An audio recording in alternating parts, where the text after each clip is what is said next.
অনাবিল আনন্দে ভাসছে ব্রাহ্মণবাড়িয়ার পৌর শহরের রুবেল মিয়া ও মারুফা বেগমের পরিবার। তাদের ঘর আলো করে আজ জন্ম নিল এক কন্যা সন্তান। আমাদের বড় আফসোস ছিল যে আমাদের একটা মেয়ের জন্য। আল্লাহ আমাদের মনের আশা পূর্ণ করছে। আগে দুইটা ছেলে, এখন একটা মেয়ে হয়েছে। এর জন্য আমরা সবাই খুশি। আল্লাহের সুন্দর রাখুক, ভালো হোক।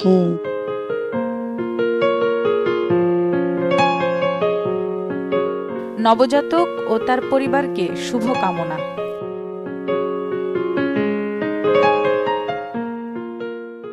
প্রথম থেকে আমার ভরসা টুইঙ্কেল বেবি ওয়াইপস। এর অ্যান্টিব্যাকটেরিয়াল ফর্মুলা শিশুকে রাখে জীবাণু থেকে সুরক্ষিত।